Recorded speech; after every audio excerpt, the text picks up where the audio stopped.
Morning, everybody. It is day after New Year's.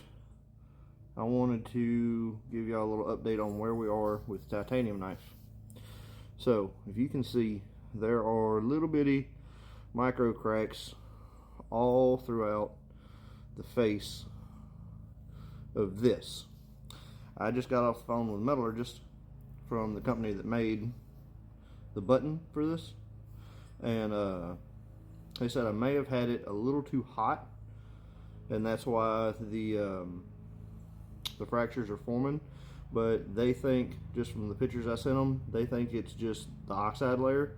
Because if you watch the other videos, you could see where some of the bigger cracks were forming, and I was able to grind those out with relative ease. They didn't go real deep, but they were there, and I didn't want them to get worse as I forged it out more. So today, with that in mind, what they told me of having it too hot, I need to keep an eye on my temperature. I need to work it closer to 1800 degrees, not quite 2021. So I need to look for a bright orange or a dark orange color, not so much a yellow or a white.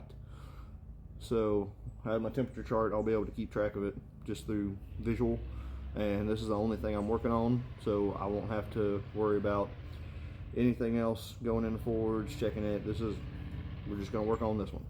But back here toward the base, it's still pretty thick, and on the edge side of the blade, it's still pretty thick.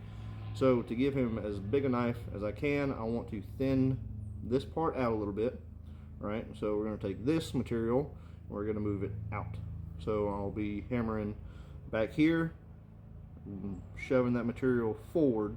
That way we can give him a wider blade. And I'd like to have it, I don't know, at least about 1.25 inches wide if I can. But I'm gonna get the forge going and we'll start hammering.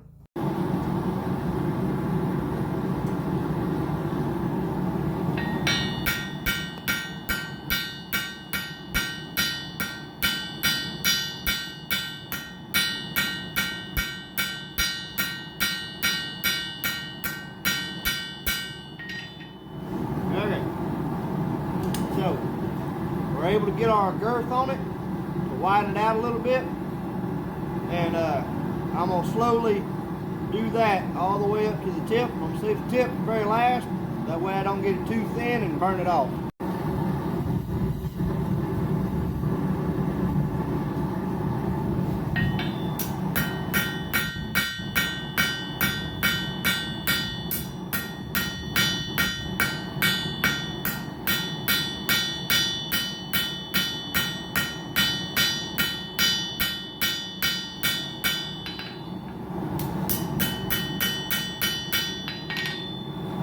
Having to work at a little bit colder temperatures, I get even less time to work on it. But as you see, we're starting to widen it out. I'm going to try and get it a little more tapered up toward the top.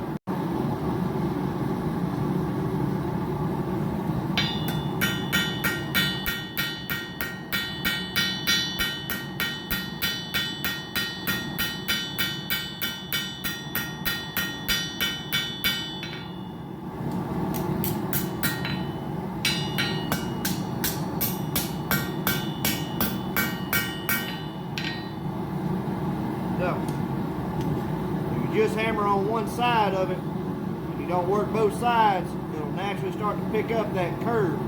So, I'll flip it over, I'm going to start working on the other side, hammering it back down, and it'll pull it back straight a little bit more.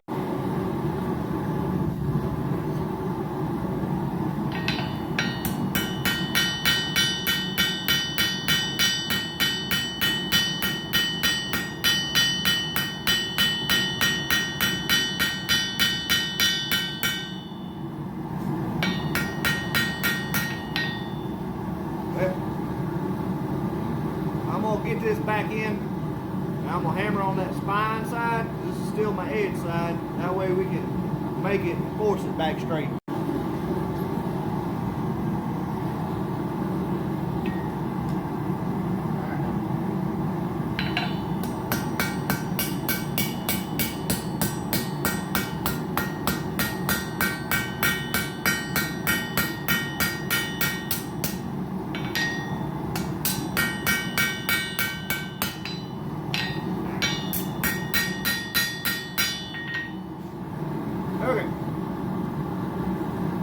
a lot of that curve out. So from here, what I want to do is take this and flex it back just a little bit to give the blade a little bit of a curve as it gets toward the tip. I'll probably work it over the horn of the handle for a little bit. Then I got to flatten this tang out a little bit more. So down here on the hidden tang part, I got to flatten it out just a little bit. That way I can punch holes in it so it'll have pins. That way I can hold it to a handle with some epoxy.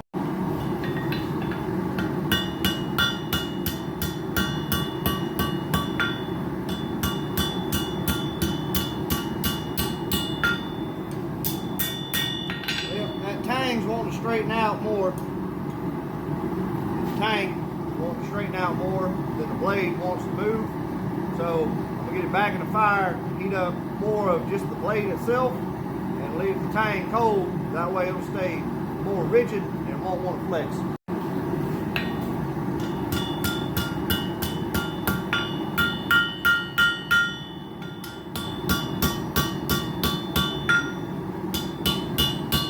There we go. Now it's starting to cooperate.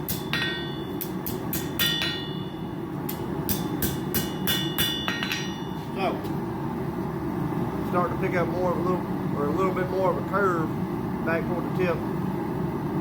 That's what we wanted. So, I still have a few thick spots on the spine, and it picked up a little bit of a twist.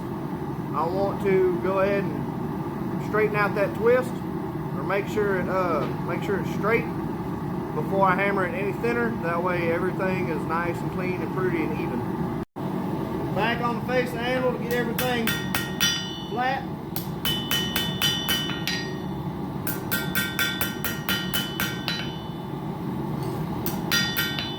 I apologize if it seems a little rushed, but I don't have very much time to work on it in between heats. Alright, blade is straight. I still have the majority of that curve. Blade is relatively square. I'll touch it up whenever I do my grinding and shaping and profile and polishing and all that.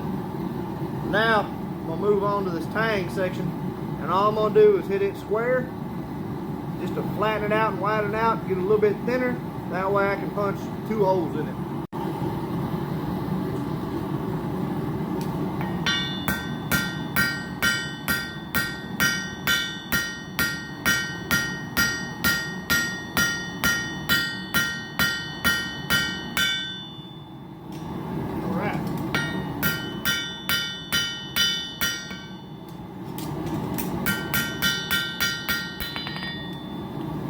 Okay, so I'm not worried about the very tip. I know it's got a little to it, but we're pretty straight most of the way through. I marked a little spot here on the handle at about 4 inches. So I want about 4 inches of handle to recess into the block I'm going to use for the handle. So that doesn't leave very much material. Spam call it. That doesn't leave very much material on the end. Maybe about a 1/2 inch to cut off. Now I'm going to go ahead and get it back in the fire, get it hot, and start punching holes in this on my next video.